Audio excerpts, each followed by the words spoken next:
ওম নম ভগবতে বাসুদেবায়। জয় শ্রীকৃষ্ণ। রাধে রাধে। বন্ধুরা, আজ 2 ভাদ্র 19শে আগস্ট মঙ্গলবার। আজকের দিনে অনেকেই হয়তো এই ভাদ্র মাসের সর্বশ্রেষ্ঠ একাদশী তথা অন্নদা বা অজা একাদশীর দিনটি পালন করছেন।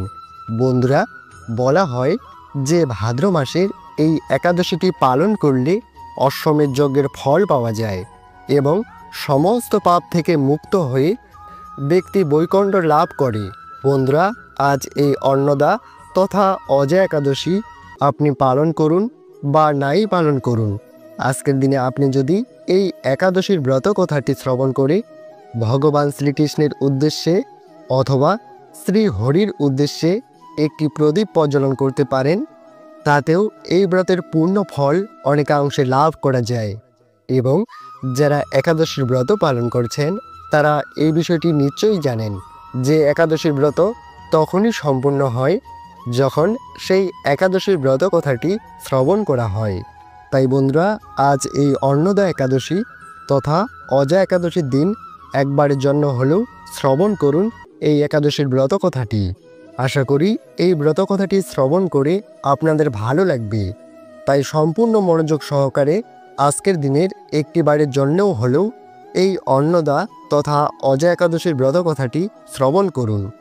এই প্রসঙ্গে আপনাদের জানিয়ে দেই যে এই বছর 2025 সাল 1432 বঙ্গাব্দে এই অজা একাদশীর তিথি শুরু হয়েছে শেষ রাত্রি 4:20 থেকে, যা থাকবে 2 ভাদ্র আগামীকাল রাত্রি 3:46 পর্যন্ত। তাই আজ 2 ভাদ্র মঙ্গলবার সম্পূর্ণ দিন জুড়েই থাকছে একাদশীর তিথি। এবার দর্শক বন্ধুরা, আপনাদের সামনে ব্যক্ত করব ভাদ্র মাসের সর্বশ্রেষ্ঠ একাদশী অজা একাদশীর ব্রত কথা। জয় শ্রীকৃষ্ণ। রাধে রাধে। এই ভাদ্রবতী কৃষ্ণপক্ষিয়া অন্নদা একাদশীর মাহাত্ম্য ব্রহ্ম বৈবর্ত পুরাণে বর্ণনা করা হয়েছে।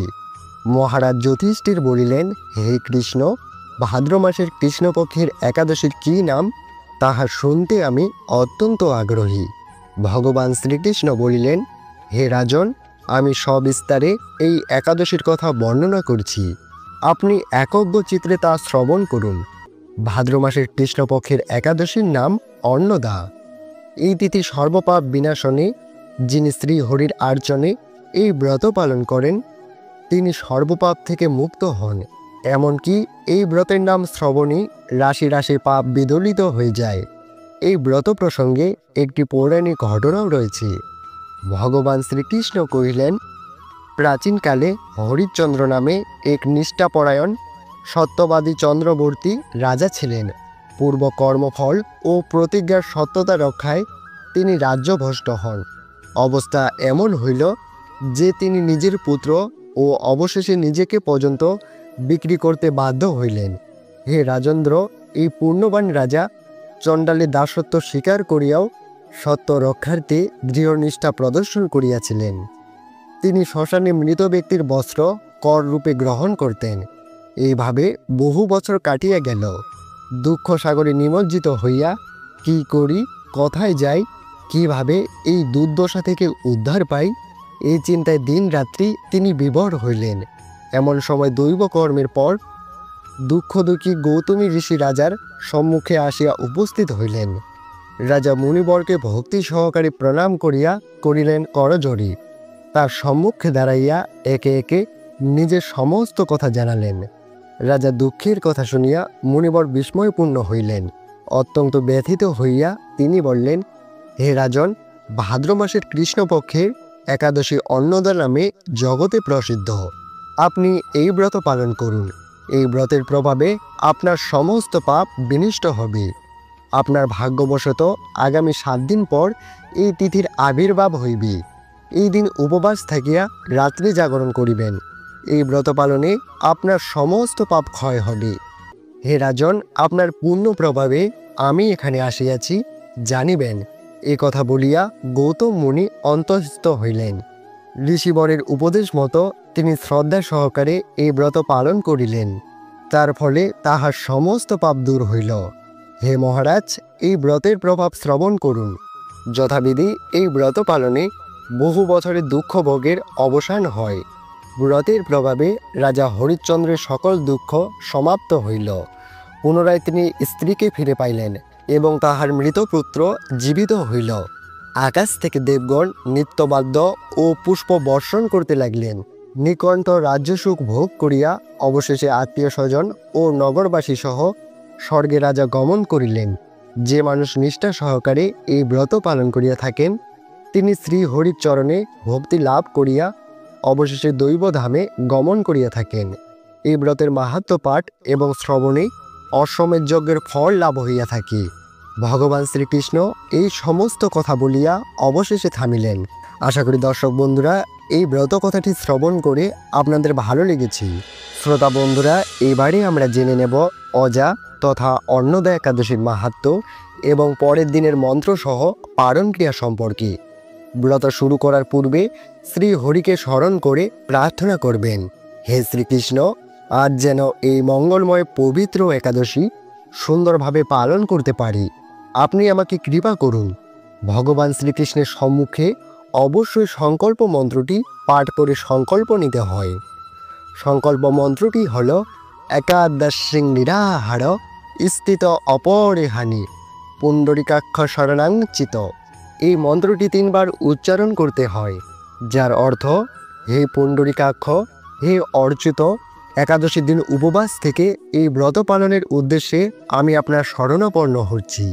অন্নদা একাদশীর ঠিক পরের দিন অর্থাৎ 20 আগস্ট বুধবার সকালে পারণ ক্রিয়া সম্পূর্ণ করতে হবে। পশ্চিমবঙ্গের সময় অনুযায়ী পারণ ক্রিয়া সম্পূর্ণ করতে হবে সকাল 6টা 5 মিনিট থেকে সকাল 8টা 45 মিনিটের মধ্যে, এবং বাংলাদেশের সময় অনুযায়ী পারণ ক্রিয়া সম্পূর্ণ করতে হবে সকাল 5টা 15 মিনিট থেকে সকাল 8টা 55 মিনিটের মধ্যে। অর্থাৎ আজ একাদশী ব্রত পালন করে আগামীকাল ভোরবেলায় স্নান করে উঠে এই পারণের সময়ের মধ্যে পঞ্চরবিশস্য ভগবানকে অর্পণ করবেন এবং 3 বার ভক্তি সহকারে পারণের মন্ত্রটি উচ্চারণ করে নেবেন। পারণের মন্ত্রটি হল ওম অজ্ঞানতিমিরন্ধস্য ব্রতেনং ক্লেশব প্রসিদ সম্মুখী নাথ জ্ঞানদৃষ্টিপ্রদ ভব। অর্থাৎ, হে কেশব, আমি অজ্ঞানরূপ অন্ধকারে নিমজ্জিত হয়ে আছি। হে নাথ, এই ব্রতের দ্বারা আমার প্রতি প্রসন্ন হয়ে আমাকে জ্ঞান চক্ষু প্রদান করুন। শ্রোতা বন্ধুরা, সব শেষে বলি, একাদশী ব্রত পালনের প্রকৃত উদ্দেশ্য কেবলমাত্র উপবাস করা নয়, নিরন্তর শ্রী ভগবানের শনন মনন এবং শ্রবণ কীর্তনের মাধ্যমে একাদশীর দিনটি অতিবাহিত করতে হয়। একাদশী ব্রত পালনের দিন নিজের মনকে নিয়ন্ত্রণে রেখে পরনিন্দা, পরচর্চা, মিথ্যা ভাষণ, ছলনা, ক্রোধ এগুলি করা থেকে বিরত থাকুন। বিশ্বাস করা হয়, সঠিক আচার মেনে অন্নদা একাদশী ব্রত পালন করলে সমস্ত দুঃখ কষ্ট থেকে মুক্তি পাওয়া যায়, মানুষের জীবন থেকে সমস্ত বাধা দূর হয়ে যায় এবং অর্থনৈতিক সমস্যাও সমাপ্ত হয়। এই ব্রতের ক্ষেত্রে ভগবান বিষ্ণুর পাশাপাশি তুলসী গাছের পূজা করলে বিশেষ উপকার পাওয়া যায়। বেদ এবং পুরাণেও একাদশীর ব্রতের কথা বলা হয়েছে। একাদশীর ব্রত পালন করলে সমস্ত পাপ থেকে মুক্তি পাওয়া যায়। তো বন্ধুরা, আশা করি আজকের এই ভিডিওটি দেখে আপনি সমৃদ্ধ হয়েছেন। যদি ভিডিওটি দেখে আপনাদের ভালো লাগে তাহলে অনুগ্রহ করে অবশ্যই একটি লাইক করবেন এবং কমেন্টে লিখবেন জয় শ্রীকৃষ্ণ, এবং আপনার আপনজনদের সাথেও ভিডিওটি শেয়ার করে নেবেন। সকলে ভালো থাকুন, সুস্থ থাকুন। জয় শ্রীকৃষ্ণ। রাধে রাধে।